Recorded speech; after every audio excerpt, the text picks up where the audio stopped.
Namaskar everyone. Today we are going to start new chapter number 9, applications of trigonometry. Applications of trigonometry, trigonometry का use कहाँ होता है उसके बारे में हम देखेंगे, किस तरह से हम इसका यूज कर सकते हैं, कैसे हम हाइट और डिस्टेंस के बारे में यहाँ पर किस तरह से हाइट निकाली जा सकती है।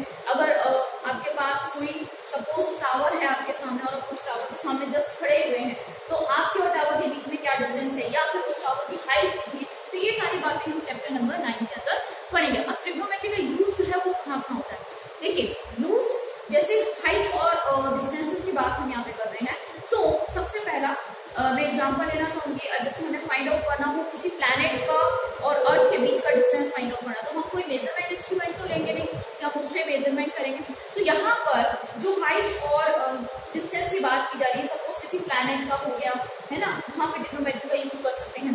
ज्योग्राफी में हो गया, नेविगेशन के अंदर हो गया, मैप्स के अंदर हो गया, कंस्ट्रक्शन ऑफ मैप्स के अंदर हो गया। तो ये काफी सारे एग्जांपल्स हैं जिनको यूज जो है जिनमें ट्रिग्नोमेट्री का यूज किया जाता है। So let's start. सपोज अगर आप खड़े हुए हैं यहाँ पर, सपोज यहाँ पर कोई ऑब्जेक्ट है, मतलब आप यहाँ पर खड़े हुए हैं, क्लियर, और जस्ट आपके सामने एक टावर है या फिर एक बिल्डिंग, टावर बोल दीजिए या फिर एक बिल्डिंग, क्लियर, बिल्डिंग। अब यहाँ से आप खड़े हुए हैं और आप यहाँ से देख रहे हैं नीचे से ऊपर की तरफ उसकी हाइट को देख रहे हैं। इस फॉर्म में ये होगी सपोज टावर की हाइट, ये देखा आपने, ठीक है। तो यहाँ से लेके यहाँ तक ये बन गया आपके 90 डिग्री। ये जो ट्रिग्नोमेट्री है बच्चे, ये एप्लीकेशन ऑफ ट्रिग्नोमेट्री भी आपकी कहाँ पर लगेगी, आपकी 90 डिग्री ट्राइंगल्स के अंदर ही लगेगी, ठीक है। तो देखो यहाँ से आपने देखा नीचे से जब हम ऊपर की तरफ देखते हैं, नीचे से जब हम ऊपर नीचे खड़े होंगे, हम सपोज किसी सामने बिल्डिंग है या उसकी हाइट को हम देख रहे हैं, तो वो बनेगा आपका यहाँ पे जो भी थीटा बनेगा, ये थीटा जो कहलाता है वो एंगल ऑफ एलिवेशन कहलाता है, एंगल ऑफ एलिवेशन कहलाता है। जब आप नीचे से खड़े होके ऊपर की तरफ देख रहे हैं नीचे, जब भी आप किसी बिल्डिंग को या टावर को या किसी भी हाइट वाली ऑब्जेक्ट को जब आप देख रहे हैं, तो जब आप देखेंगे तो आपको नीचे से ऑब्वियसली ऊपर की तरफ देखना पड़ेगा। तो जब आप देखेंगे तो ये जो कहलाएगा आपका क्या कहलाएगा, that is angle of elevation. जो एंगल बनेगा, ठीक है, ये क्या कहलाएगा, एंगल ऑफ एलिवेशन। और ये वाला जो साइड है वो आपकी लाइन ऑफ साइट कहलाएगी, लाइन ऑफ साइट कहलाएगी, clear, that is line of sight. और ये उसकी हाइट हो गई, बिल्डिंग की हाइट, क्लियर। और ये हो गया बिल्डिंग और ऑब्जेक्ट के बीच में, या जो भी यहाँ पे खड़ा हुआ है, जो ऑब्जर्वर है और जो ऑब्जेक्ट है, उसके बीच का ये हो जाएगा डिस्टेंस। तो बेसिकली हम इस चैप्टर के अंदर हाइट और डिस्टेंस के बारे में पढ़ेंगे। So let's start. सिमिलरली यहाँ पर ये हो गया एंगल ऑफ एलिवेशन, एक होता है एंगल ऑफ डिप्रेशन। जब हम ऊपर खड़े होंगे, सपोज हम किसी हाइट पर खड़े हुए हैं और ऊपर खड़े होके जब आप नीचे की तरफ किसी ऑब्जेक्ट को देख रहे हैं, नीचे की तरफ किसी को ऑब्जर्व कर रहे हैं, तो सपोज जैसे आप किसी हाइट पर खड़े हैं, किसी बिल्डिंग पर खड़े हुए हैं, और ये हो गया आपके लिए लाइन ऑफ साइट, ठीक है, हॉरिजॉन्टल लाइन हो गई। अब आप इस ऑब्जेक्ट को, जो कि यहाँ पर ऑब्जेक्ट है, इस ऑब्जेक्ट को आप देख रहे हैं, तो यहाँ पर जो एंगल बनेगा ये थीटा बनेगा, that is called angle of depression, angle of depression, clear. And this is line of site, या फिर जब इसे हम बोले horizontal line, that is not a line of site, इसको हम बोल सकते हैं हॉरिजॉन्टल लाइन, ठीक है, इसको हम बोल सकते हैं हॉरिजॉन्टल लाइन। ये है आपकी लाइन ऑफ साइट, जो जिसको हम देख रहे हैं, that is line of site, ये है लाइन ऑफ साइट। अब आपने क्या किया, आप ऊपर खड़े हुए हैं और ऊपर खड़े होकर नीचे की तरफ कोई ऑब्जेक्ट ऑब्जर्व कर रहे हैं, तो नीचे की तरफ जब जैसे ही देखेंगे तो वहां पर जो एंगल बनता है उस एंगल को हम एंगल ऑफ डिप्रेशन कहते हैं, ठीक है। अब राइट एंगल ट्रायंगल कैसे बना, ये हो गया और ये हो गया इसके बीच का डिस्टेंस, यहाँ अगेन बन गया राइट एंगल ट्रायंगल। अब देखो ये लाइन जो है, ये हॉरिजॉन्टल लाइन, इस डिस्टेंस के जो यहाँ पे इसके ऑब्जेक्ट और ऑब्जर्व के बीच में डिस्टेंस है, उनकी लाइन के पैरेलल है। अब आपने पढ़ा है लाइंस और एंगल्स में, ये पैरेलल लाइन है और उनको ज्वाइन करने वाली ट्रांसवर्सल लाइन, तो यहाँ पर जो थीटा बनता है वो इसके equal, that is alternative interior angle, ठीक है। तो यहाँ पर जो थीटा बन रहा है, जैसे सपोज 30 डिग्री अगर क्वेश्चन गिवन है तो ये हम पैरेलल लाइन के थ्रू, ट्रांसवर्सल लाइन के थ्रू इसको भी थीटा बता देंगे। ये भी क्या होगा, एंगल ऑफ डिप्रेशन। अब एंगल ऑफ डिप्रेशन हो गया, यहाँ पे इसके इक्वल होगा वो इस वाले थीटा के इक्वल होगा, क्योंकि यहाँ पर ये लाइन हॉरिजॉन्टल लाइन जो है इस डिस्टेंस के पैरेलल है और उनको दोनों को इंटरसेक्ट करने वाली ये जो लाइन हो गई, लाइन ऑफ साइट जो है वो क्या है, वो दोनों को इंटरसेक्ट करने वाली लाइन ट्रांसवर्सल लाइन। और जब ये दो पैरेलल लाइन है, यहाँ पे z बन रहा है, z का फॉर्म हो रहा है, तो यहाँ पर जो थीटा होगा वो क्या होगा, alternative interior angles are equal. तो यहाँ पे बेटा हमने दो केस पढ़े, फर्स्ट आपने पढ़ा एंगल ऑफ एलिवेशन और सेकंड केस आपने पढ़ा है क्या, second case is the angle of depression. ये नीचे से ऊपर की तरफ देखने पे बनता है और एंगल ऑफ डिप्रेशन ऊपर से नीचे की तरफ देखने पे बनता है। ठीक है, लाइन ऑफ साइट किसे बोलते हैं, जहां पर हम देख रहे हैं उस ऑब्जेक्ट को, वो आपका लाइन ऑफ साइट कहलाता है। आई होप इतना तो आपको समझ में आ गया होगा। Now I have take question number first of exercise 9.1।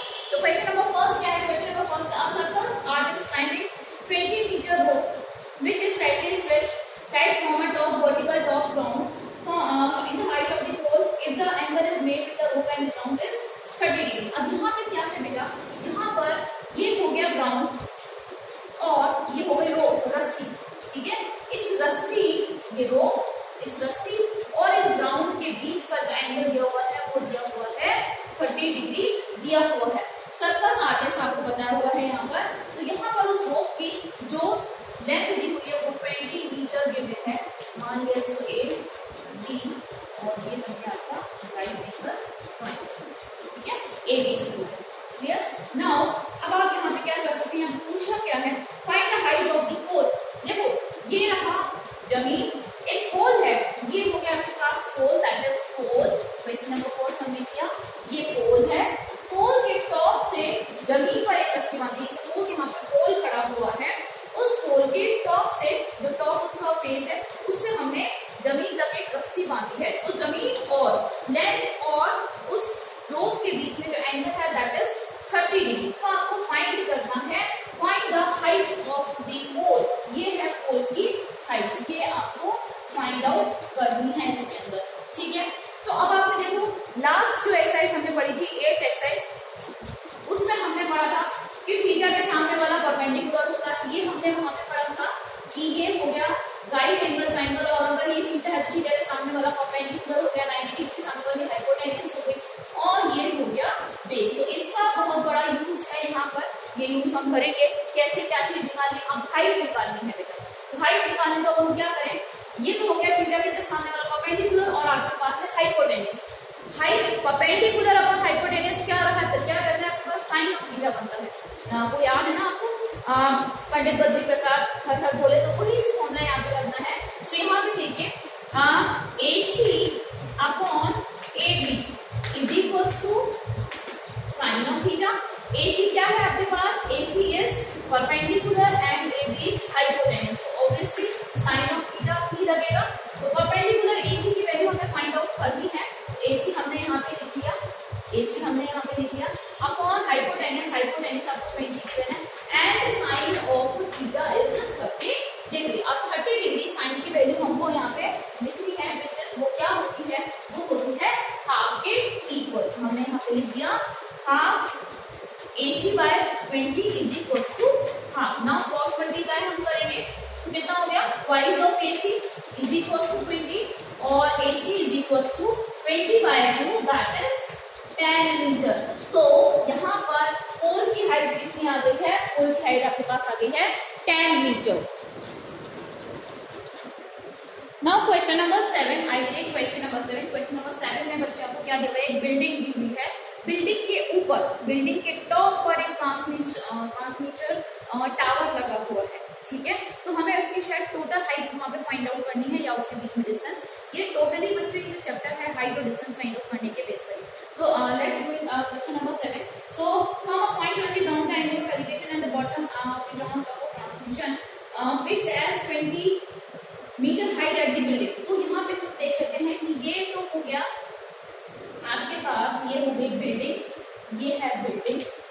ठीक है, दैट इज बिल्डिंग, इसको मैंने नेम दे दिया BC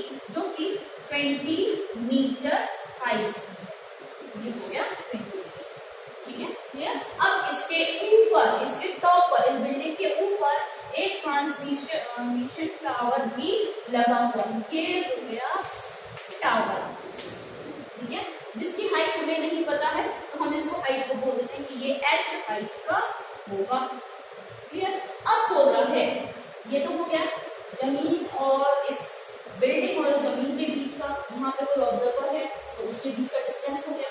तो ये बोल रहा है कि इस ट्रांसमिशन के टॉप से एंगल ऑफ एलिवेशन जो है वो कितना है, वो तो है 45, एंड इस बिल्डिंग के टॉप से या फिर ट्रांसमिशन के बॉटम से जो एंगल ऑफ एलिवेशन है वो कितना है, वो है आपके पास 60 डिग्री।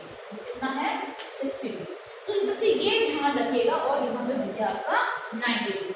जब जब हम जैसे जैसे हम 90 डिग्री के पास आते जाएंगे, जैसे ये 90 डिग्री के पास आ गए, 90 डिग्री के पास वाले एंगल जो है बड़े होते जाएंगे, और जैसे जैसे हम 90 डिग्री से दूर जाते जाएंगे तो वहाँ पे एंगल जो है उसका मेजरमेंट जो है वो कम हो जाएगा। तो अब हमसे ये पूछ क्या रहा है, तो find the height of the tower, find the height of the tower.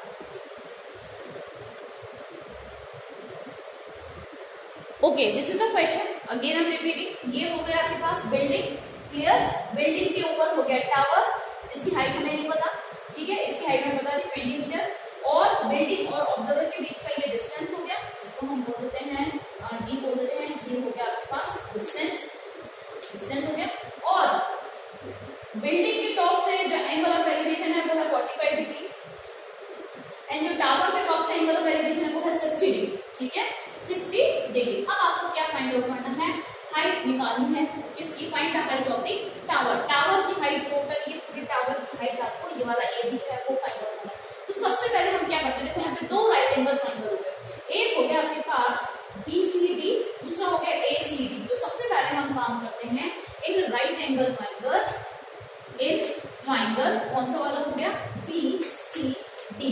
तो यहाँ से देखो आपके पास क्या है, आपके पास थीटा के जस्ट सामने वाला परपेंडिकुलर है, बट आपके पास ये वाला जो बेस है वो नहीं।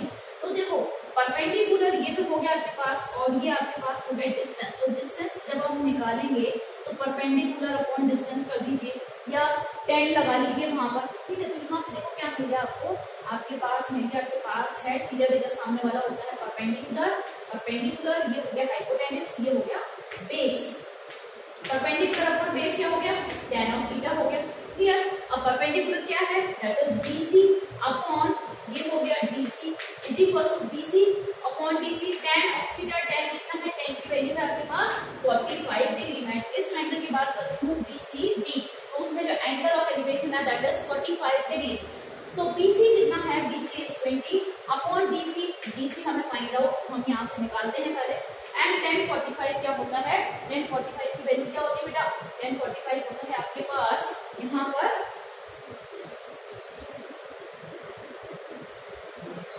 tan 45 की वैल्यू जो होती है वो क्या होती है, वो होती है 1। यहाँ पे डिनोमिनेटर कुछ भी तो कम हो गया, क्रॉस मल्टीप्लाई किया हमने, तो BC is equal to 20 metre आ गया, मतलब ये डिस्टेंस, ये वाला डिस्टेंस आपको 20 मीटर मिल गया। अब आपके पास दूसरा ट्रायंगल है, दूसरा ट्रायंगल जो बिगेस्ट ट्रायंगल है वो कौन सा है, वो ये दिया हुआ बेटा आपको, ये हो गया राइट एंगल ट्रायंगल AC और D, ये आपके पास आ गया 20 मीटर, और यहाँ से देखिए यहाँ तक आपके पास है 20 मीटर, और ये है H। अब इस ट्रायंगल के अंदर काम करना है आपको, क्योंकि आपको ये वाली हाइट फाइंड आउट करनी है। अब हम क्या करते हैं बेटा, हम देख लेते हैं थीटा यहाँ पे बन रहा है कितना, 60 डिग्री बन रहा है, तो थीटा के सामने वाला हो गया परपेंडिकुलर, क्लियर, और ये हो गया आपके पास बेस। तो अगेन ये क्योंकि हमें इसकी हाइट फाइंड आउट करनी है, सो इन ट्रायंगल ACD, तो ACD में क्या हो गया, that is tan of theta मतलब 60 degree is equal to perpendicular मतलब AC अपॉन बेस, ये हो गया DC। tan 60 कितना होता है, tan 60 इज रूट, यहाँ पे AC की वैल्यू लिखते हैं, AC आपके पास है H plus 20 and DC is 20 also. अब tan 60 की वैल्यू हम देख लेते हैं, tan 60 की वैल्यू जो होती है वो आपके पास है, tan 60 की वैल्यू आपके पास कितनी है, दैट इज √3, ये हो गया डिवाइडेड बाय, अब आप क्या करें, इसे क्रॉस मल्टीप्लाई करें, H की वैल्यू निकल जाएगी, क्रॉस मल्टीप्लाई करोगे, ये हो गया 20√3 इज इक्वल टू, ये है आपके पास H प्लस 20, तो 20√3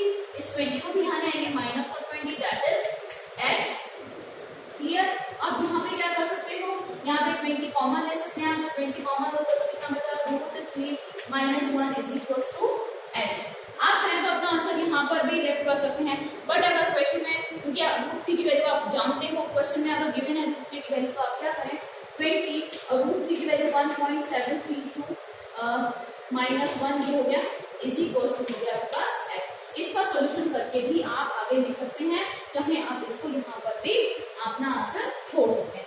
ये था बेटा इस क्वेश्चन का आंसर।